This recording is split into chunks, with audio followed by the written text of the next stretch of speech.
Welcome to Take It Up with Jessica Lee. I have the Director of Customer Success Strategy from Autodesk here with me, Mary Catherine Plunkett. Yeah. All right, so you go by Mary Catherine. I do, Okay. Yes. Thanks for having me, Jessica. Oh, you're welcome. Love to hear more about what's happening with Autodesk, because I know you guys went from the perpetual software license type to now a SaaS model. And there's been a lot of changes because then that requires customer success experts and the whole strategy around how to optimize that. Yeah, that's right. So over the past couple of years, we moved from perpetual model to a subscription model. We're now officially in subscription, which is very exciting. Congratulations. Thank That's you. a big deal. It is a big deal. We followed in the footsteps of some of our predecessors like Adobe and have successfully made that transition.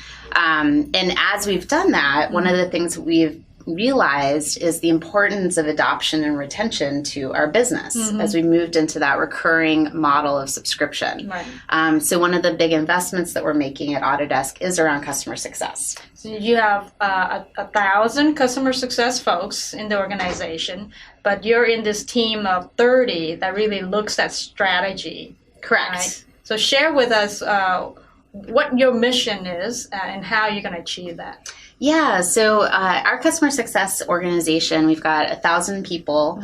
They're split in a few different functions. We have customer success managers, our global product support team, global renewals, digital customer success, and our professional services business, our consulting business.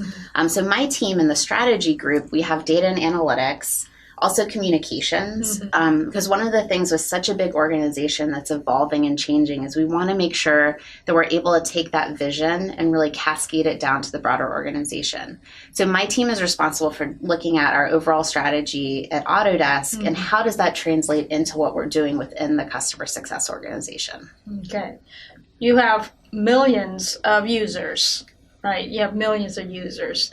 But at the same time, you have like 1,500 partners who are also touching these clients. So how are you leveraging the partner side to provide that customer success, customer experience? Yeah, and I'm so glad you asked that because one of our big strategies is how do we scale? And like a lot of software companies, we've had a channel model that's been very successful for us over the past couple of decades. And now that we're in subscription, and we're focusing on adoption, we're really talking to our partner community about how to make that shift to a customer success mindset. So one of the things that we're doing is really taking them through how do they build that customer success practice, how do they hire customer success managers, and taking some of the best practices that we've learned in dealing directly with customers and how do we translate that out to the channel. One of the things that we feel very strongly about is as our channel model evolves and as our business evolves, we want our partners to really think about how to make money selling services and also driving adoption services with their customers. So we're just starting that journey, but a lot of our partners are really getting very excited about that opportunity to bring that customer success muscle to their organization as well.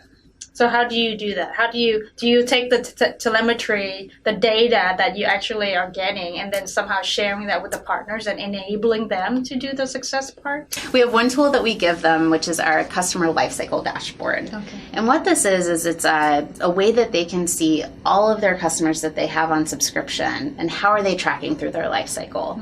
And our data science team has actually developed scores to highlight when is a customer adopting the product, when are they disengaged, when are they dormant, and then also what's their retention risk. So looking at when they bought their subscription, what's the risk associated with them not renewing?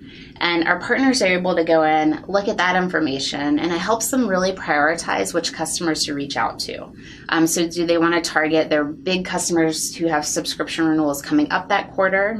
And how risky are they, right? If they're like red alert everywhere, they should probably get on the phone and call that customer and see what's happening with them versus one that seems healthy and is probably very likely to renew. Right. Okay. So customer success has now been elevated to a very high level status, then I think it's well deserved because you're touching the revenue. Mm-hmm. So in your role, how do you then have that communication with the executive level to let them know how things are going, how things are, where we need to improve? Yeah, great question. So one of the things that I think is a very good sign at Autodesk of how important we're taking that mission of customer success is we actually have as a corporate goal this year our Net Promoter Score. So Net Promoter Score is one of the key metrics in customer success. It really Net Promoter Score measures the relationship with the customer. So it asks them, how likely are you to recommend us? And then based on that, we bucket them into promoters, passives, and detractors. And all the way up at the CEO staff level, they've adopted that Net Promoter Score as one of our core metrics as an overall business. And in customer success, we're really trying to drive that mindset across the organization. So if we're starting to get a lot of detractors, we want to understand why. Why are they leaving us? What are their concerns? What are the proactive things that we can do to mitigate those issues within our customer experience?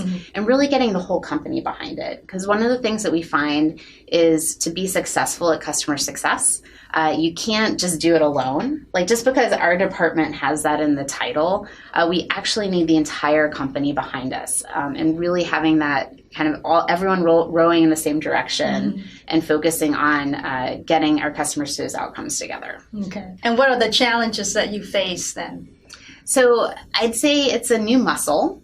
So there's two things. One is how to really get the rest of the company to understand what it means to be a customer company. So we are focusing on talking about outcomes. And what I mean by that is what are the kinds of outcomes our customers are trying to get with our product. They didn't just buy it, just randomly, right? They bought our tools and our software for a reason. And we want to understand what they're trying to do. So for our customers, we have a lot of architects, engineers, manufacturing companies, construction companies. So typically they're trying to, build these 3D models, these 3D designs, communicate with their customers, do it more effectively, do it better, and more productively, right? So how can they really have that supply chain and that design process in a more efficient way? The two popular products are the AutoCAD and the Revit.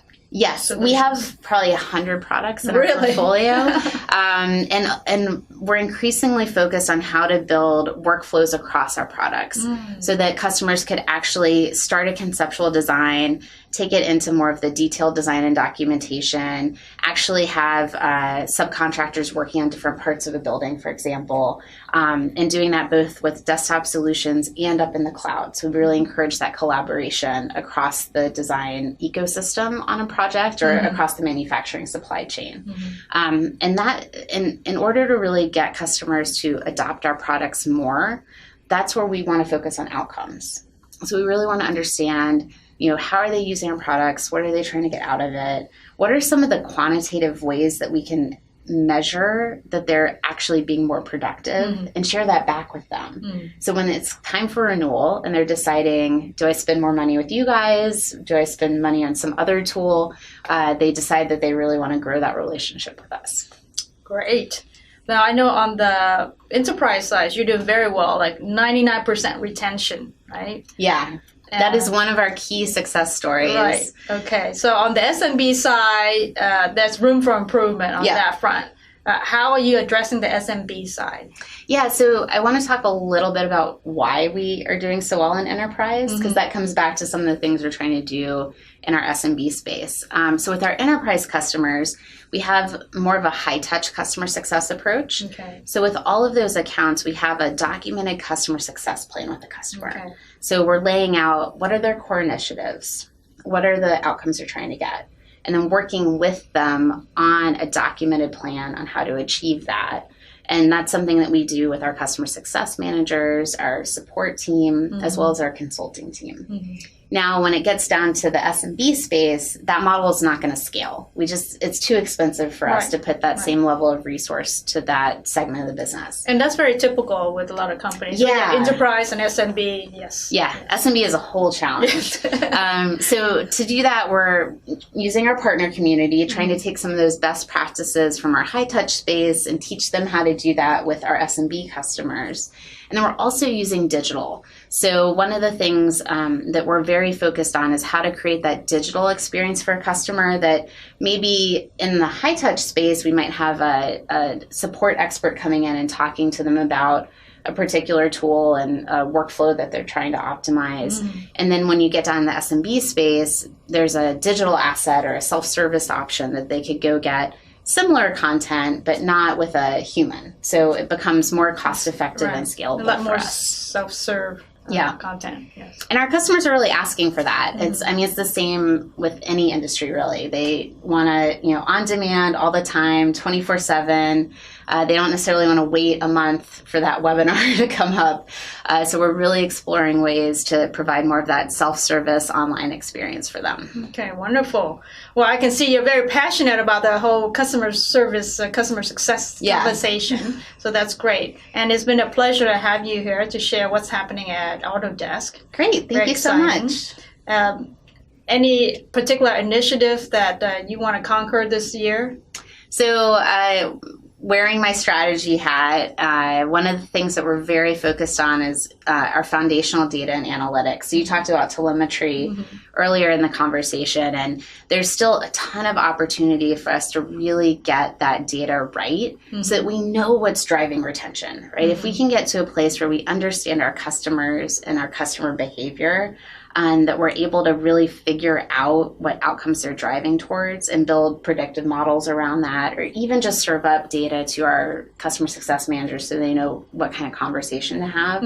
We feel like that's going to continue to move the needle on how we're driving adoption. So for me this year, it is all about data and analytics. Yes. And we hear that from a lot of our clients that we work with too, is like having that data to know what content is valuable, then to automate providing additional content. And that I think will be very helpful for the SMB customer success. Exactly. Yes. Yeah, it is one of the key ways that we're really going to be able to scale our business. Oh, wonderful. Mary Catherine, let's talk about your career journeys. You had a fascinating background. Yeah, so in college I studied international public health. I got my master's degree in biochemistry and biophysics. I really wanted to study computational biology back when the field was very nascent. And after grad school, I realized I didn't want to be a scientist. So I ended up getting a job at a labor union out in California as a campaign researcher. Wow. So I did contract negotiations. My job was basically digging up dirt on companies that we were trying to organize or work with them on their labor negotiations. And use that against them in the negotiation. Yes, but they always deserved it.